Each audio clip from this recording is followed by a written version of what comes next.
I'm April, I'm the Business Development Manager here at Hyped, and I'm going to be the one running the digital marketing in the age of COVID sessions. So back in March, we were told not to leave the house. That's when we started partnering with the Festival of Enterprise, and we spoke on a webinar called Keep Calm and Carry On Delivering, where our prediction on upcoming trends in marketing really did come true. So with the next 6 months of us living in this limbo, we thought it was important to support the wider community on how they can make marketing work harder for them. And that is what has led us into today's presentation. So I'm going to cover a few insights first, actually come from the whole team themselves, about kind of what's been happening in digital marketing with COVID. Then we're going to go into what we call the perfect blend of marketing, and then a bit around data, and then we're going to finish off with any questions that you guys may have. So please feel free to jot them down or put them in as we go, and I can answer anything at the end for you. So, the business landscape, as we all know, has changed dramatically over 2020. Many organisations are still working from home, or they've changed their business model to be more permanently working from home, what we're doing. So this has had a massive impact on consumer spending habits. I hope I'm not the only one that, because I was only really spending money on groceries, that made some really questionable purchases during lockdown. They felt essential at the time to keep me sane, now probably not so much. Anyway, so these habits have had a substantial effect on the way businesses of all shapes and sizes operate, especially if we take into account brick and mortar businesses, taking the biggest hit during these restrictions. We've also seen success from businesses who have quickly adapted to provide their solutions online or virtually where they can. It's not always as straightforward as it sounds if some of you people on here have had to face that challenge as well. But if we're looking at this from a B2B perspective, each industry has been hit with their own struggles. So typically those operating in tech and telecoms have had an overwhelming demand for their services compared to, say, tourism, who are battling their way through this landscape, especially with lockdown 2 on its way. But it's important to mention that the ease of shifting to remote working has been a bit of a saving grace for the majority of the B2B world. 41% of businesses say they were just as proficient in this environment. So it's not all gloom and doom. So now we get onto a really interesting topic of digital transformation. So due to quite a large portion of the workforce now working from home on a regular or daily basis, organisations have had to accelerate their internal digital communications as well as their businesses' digital transformations, because consumers are spending a lot more time online than they ever have before. So digital transformation is a bit of a tongue tie, I know. Roadmap, they can take anything from 1 year to up to 10 years. And surveys have shown that businesses have had to speed up their digital transformation. So it's no wonder the tech companies have had a lot to deal with. And there was also a 13% increase in digital marketing budgets in February compared to August last year.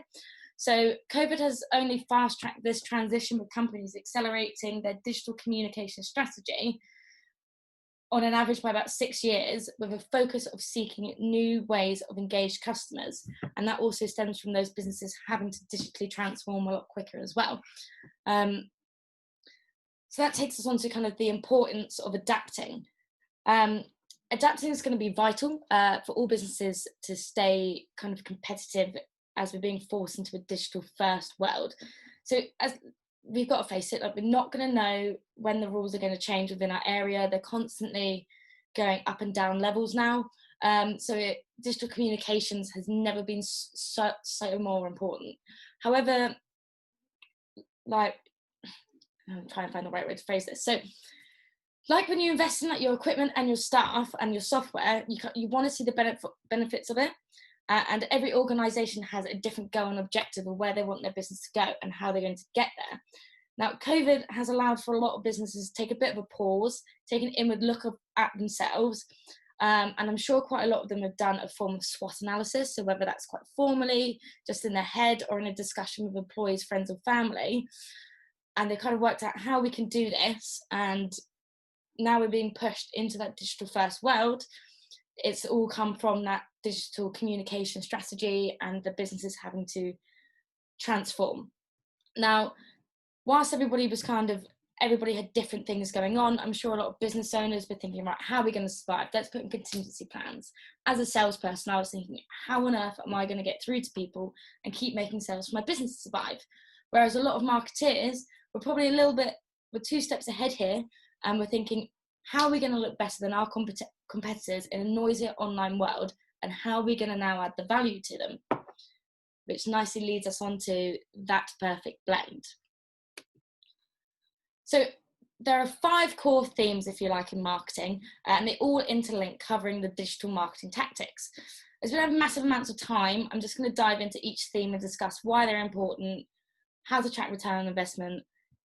That's going to come more at the data-y end of it, and where value is in each of these elements.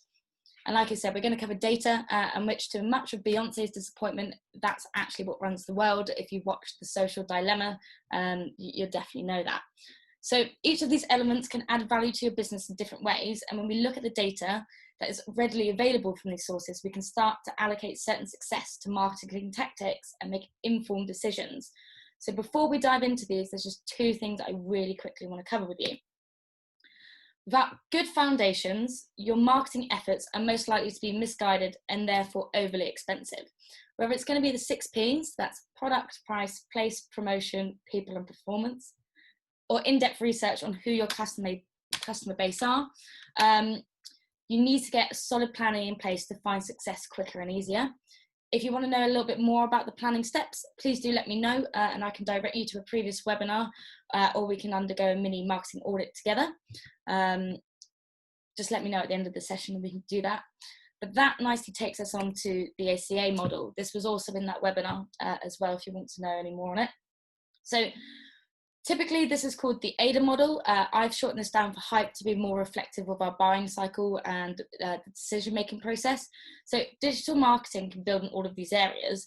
So if we look at the top one, it builds awareness to your brand to audiences you haven't thought about before, or who you might not even heard of you before. We can then naturally nurture the relationship with these prospects online, creating the interest and the desire for your products and services for them to take action.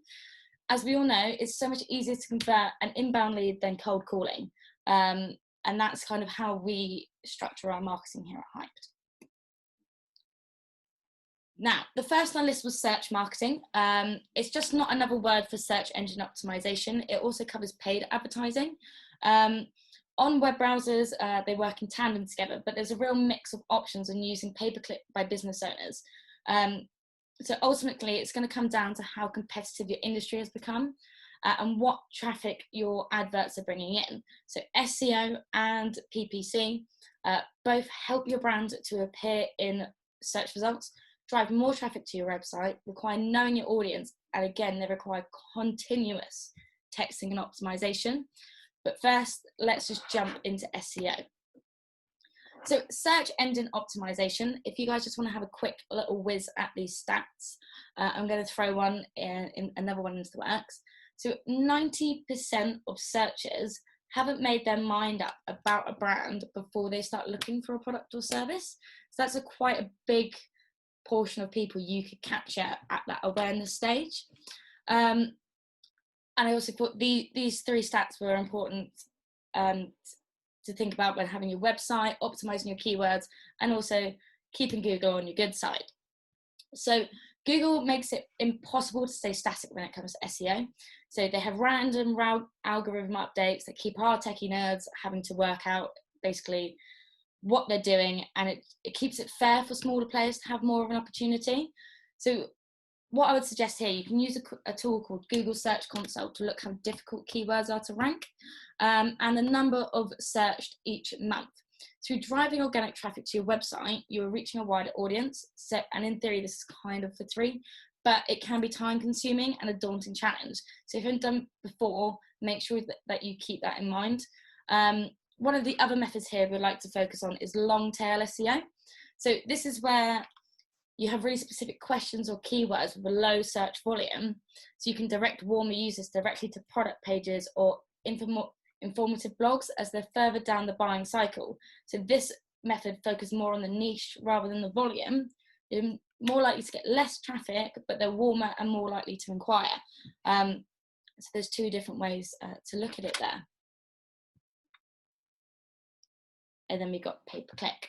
So search engine marketing used to encompass both SEO and pay-per-click, but it's been used more now for talking about paid traffic. A lot of businesses can do a shotgun approach and throw money at this type of advertising to see immediate results, but they do forget about the long-term return on investment on SEO. So when you're working with SEM marketing, you can quickly improve the traffic to your website, but you need to monitor how many of these people made inquiries and the bounce rate.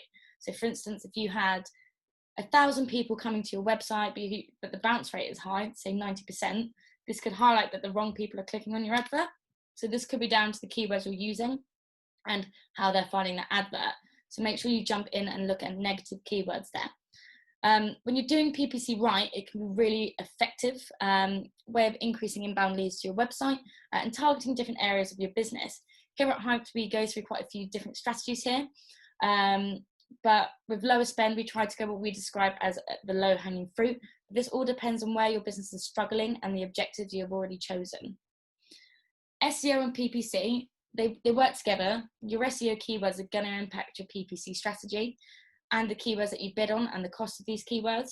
So it's always good to think, if you're going to do both, think of them in tandem together. Cool, content marketing. So content marketing is, in my opinion, the way that the world is going. And especially with having that online voice, we kind of covered the more technical stuff, but this is going to be where a lot of people see the value in your company. You're really going to get your brand noticed. So it covers most of the marketing disciplines, if I'm honest, and tactics, anything from your tweets through to your PR submissions for awards. Your content is the character and the personality of your business, but it comes through in words and the imagery, and it plays the fundamental part of how you communicate to your audience. So regularly produce content that's uploaded to your website, such as a blog or a news bulletin that you might do every 2 weeks, can not only highlight your expertise to your prospects, that you know what you're talking about, it can also save you money. So picture this: if you have loads of same customer inquiries coming in constantly about the same thing, if you produce an FAQ page or video covering these questions, you're going to free up the resources of the people picking up their phone, and in turn that will save you money in the long run. It also confirms to Google that you're an active website and you're supporting your organic strategy. So that's just a quick win of how you can use it to your advantage. Social media. Now, I'm sure a few of you have heard me say this 1,000 times, but nearly 1/3 of the world's population has a social media profile, and that is going up, especially with COVID. And 90% of Generation Z, they're the people that are born after 1998, is present on social media. Social media is primarily used to increase sales. Now, your customers and prospective customers will undoubtedly be using your social channels, so developing a strategy for how to engage with the audience is key. It's going to be important to think about what they want to see on your channels, and for your company to understand how interactions take place between your customers and your brand. It's also vital to have a process in place for identifying those sales leads. So social is all about being nimble and agile is probably the phrase I'm going to use for it. So choosing the channels that your audience are active on, it's going to be about joining their conversation, and that's going to start building the process, building them through those levels we've spoken about, and also allowing that heightened awareness of your brand. So you use it to increase your credibility, maybe by posting relevant articles you've spoken about that your audience are going to enjoy, and also promoting your own successes. So one of the areas I particularly find useful is I use Twitter lists to monitor competitors and also my key target accounts.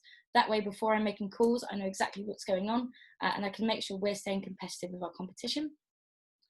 And you can also use your social channels to increase traffic to your website, linking through to relevant pages, the blogs I said again, and it's also a cost-effective solution.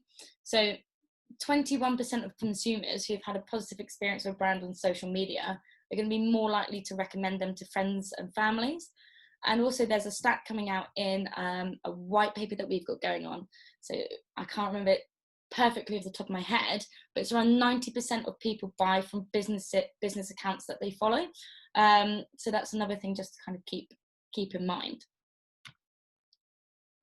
So email marketing. Emails provide you with the tools to build credibility with your contacts by providing and sharing informative and useful content. So with 44% of emails now being sent before the COVID outbreak, getting email strategy right is essential, and marketers need to be targeted, educational and empathetic.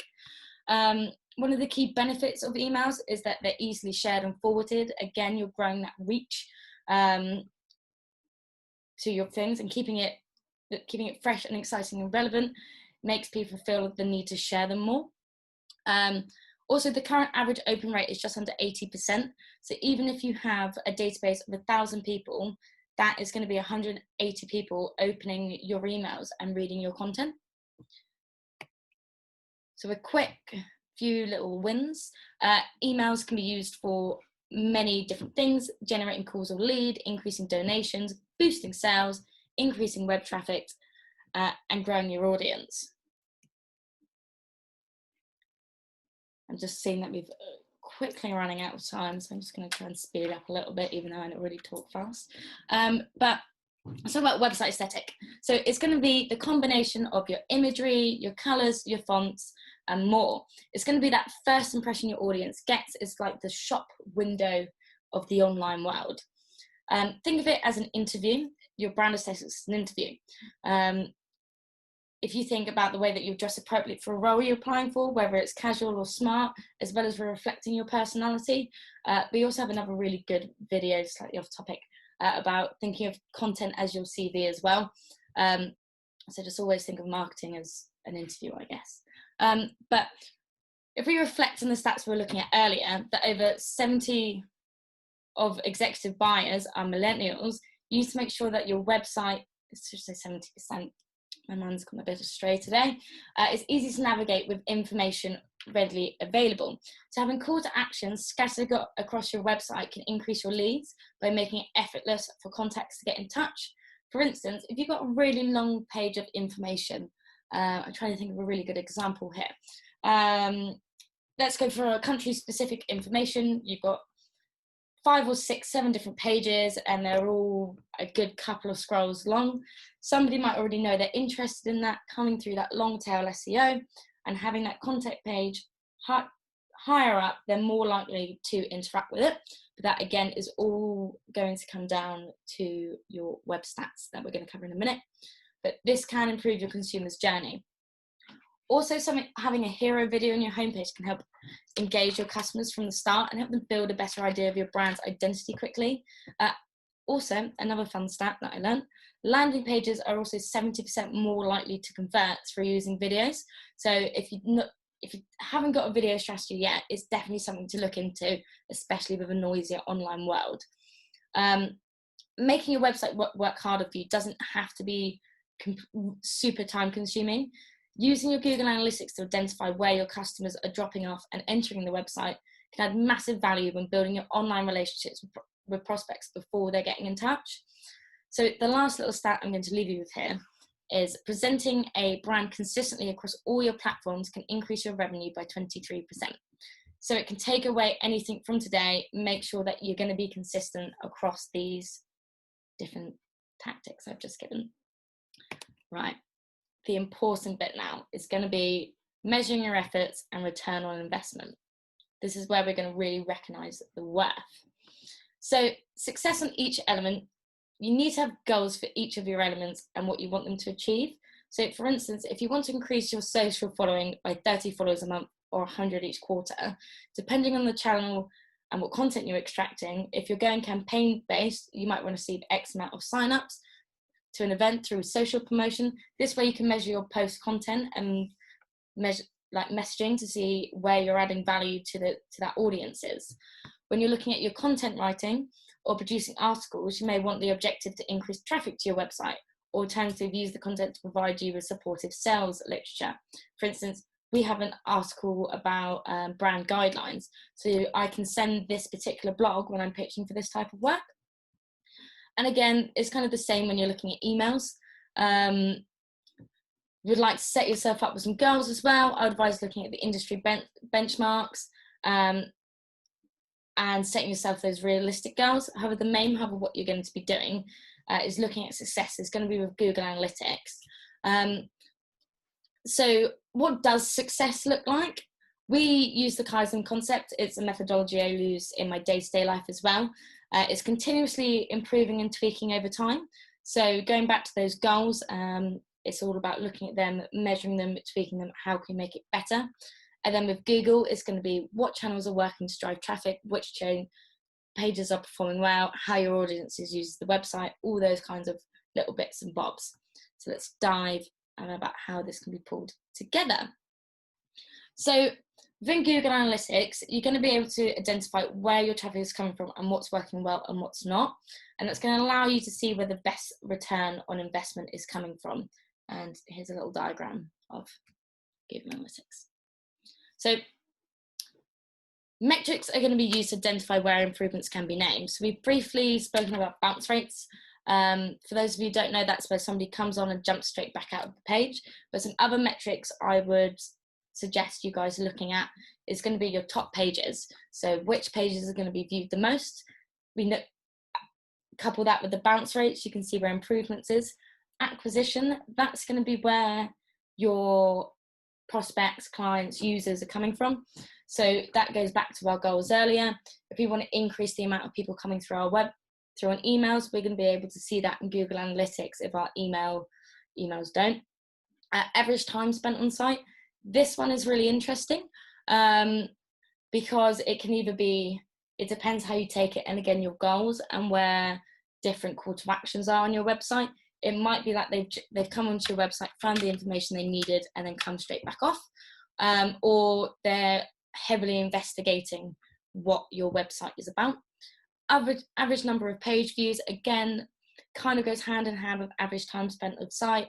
You've got to take it with what your business objectives are, how easy is it for them to find the information they're looking for, and new versus returning visitors. So tracking the above goals month on month is going to help translate those marketing efforts into your business goals. And something that's quite nice is at Hyped, we obviously do a lot of monthly reporting. So we have it all set up in PowerPoints each month. But what you guys can do is make notes on your Google Analytics account. So if you did increase your PPC or you did make a little change, you've tracked that. You can track it on there and see how it's affected your digital presence. So that's just a nice little top tip from me. So testing. Some of the things that have come up when I've been working with people is that they're doing the same thing over and over again, and it did work for a while and then it stopped. So using A/B testing and split testing can be another way to ensure you're receiving the best return on investment. If things are starting to go stale, why don't you change one element? So for instance, you might send out an email and change the header image, or you might change the call to action to see what's resonating with your audience at this time. On landing pages, when you're looking at this, it might be looking at the traffic, the clicks and the conversions. You might also want to try split testing, especially if you're going through and making some design changes. That can be quite good to look at what appeals more to your customers again. This is just another way to add value to your online efforts and just to make sure you're always staying that one step ahead. So I did notice that we have had a question come in. So how would you, this is from Neil. Hi Neil, I'm going to answer this live for you now. How would you organically grow rather than use ads, which can become expensive? So if we're talking about the website, organic growth, what we do typically is pick a list of keywords. So Neil, I know that you guys should pick, for instance, your different services, for instance, and you want to grow traffic to those particular pages. I'm trying to remember the names of them now. So let's take your scheduling, for example, scheduling tool for businesses for exams. You would get maybe 2 to 3 keywords that you would want to focus on for the SEO of that side. And then let's get some blog articles with some keywords in as well. This then is going to support your SEO on that. You can link it between the 2 pages. And also let's go to Educator Today, I think they believe they're called, and let's place that in there. So those 3 things, what we're doing is we're boosting the SEO on the organic reach of the website. Then by placing it in a PR relevant publication, we're then communicating what you're doing to a mass market. So more of your target market are going to see you there. And also, if we secure a backlink, that's also going to build credibility for your website, boosting your organic reach. Then on the social side of things, what I would then do is promote that particular web page service across your social channels, and also engage with other people through you're very much like me, Neil. You have a lot of connections within your personal network, and then what you've got to do is translate those to then follow your business as well. And then the more people will see it organically rather than spending that money through the advertising. And doing little things such as podcasts, anything that you can do with your name and the company's name is going to boost you a little bit more organically there. I'm trying to think if there's anything else at the top of my head. But I hope that answers your question. You can reply or send me another question if it has. So the next one is Jess. If I press answer live there, I can press done after. What's the most effective way to reach unknown audiences on social media? We don't have a very specific demographic and would like to reach further audiences. Interesting one. Hashtags are a really good way to reach those different audiences that you haven't been there before. Initially, what I would do for you, Jess, is if you have a really specific demographic and you'd like to reach a further audience, is have a little think about the other audiences that you do. I suppose it's unknown, it's a bit of a catch-22 here, but if you think about the audiences that you do want, and start putting together a bit more of a customer profile around them. So for instance, I believe you do e-scooters, so I suppose you maybe need to think about other people that might influence them and build a bit more of a community.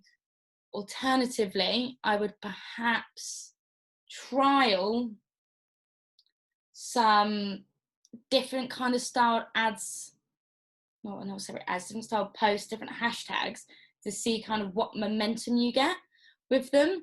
But ultimately, it's going to be having a think about who else would do it and having a think about those unknown audiences first. That's how I take it. You've caught me off guard with that one, but I'll have a bit more of a deeper think, and I'll drop you a different message, because unknown audiences is interesting. I'm going to move along from that. Okay, answer live. During the summer from a meet, I had problems reaching a market segment over the age of 55. I was planning on starting a business selling gardening equipment and thought housewives and elderly would be potential customers. So I wasn't sure customers aged 55 what I rarely use social media. Any experience reaching out to the elderly? Interesting. So one of the things that we found through our research is Facebook seems to be a really, really good platform for reaching people over the age of 55. Because a lot of people have used it for instance, like my nan has it, and also Instagram now, which is terrifying, to come and stay connected with their families, especially during COVID. In terms of personal experience, I haven't had directed to this particular target market, but we do have experience within the company. What I would say is stick to your Facebook. That's a really good one. And also printed magazines as well. I know we're going digitally, just the whole thing about this, but printed magazines, smaller ones that typically get delivered through the door, would be a good way to do it. That would be my one on that. But no, I haven't had that particular demographic is new to me, but Facebook definitely would be the way to do it. One of the things I didn't actually cover on here is the algorithms on Facebook. So Facebook algorithm automatically pulls out keywords in your text, so hashtags aren't as important.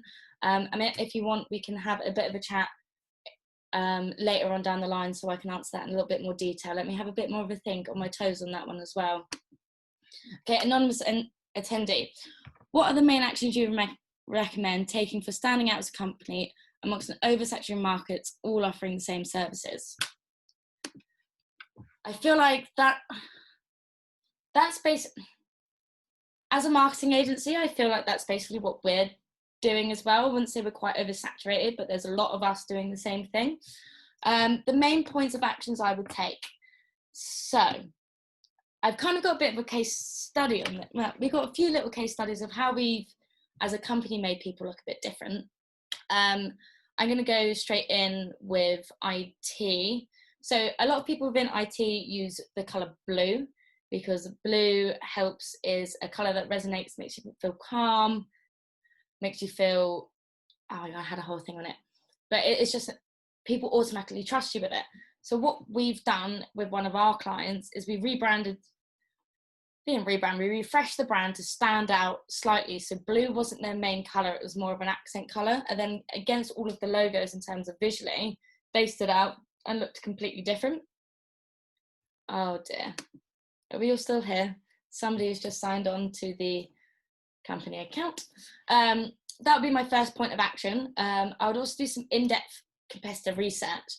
Look at what they're all doing, and then look what you're doing is different and where you can add that value. So one of the things we recommended again to another client is their competitors, they're quite a saturated market. There's a few big players, and they all kind of go at each other a lot.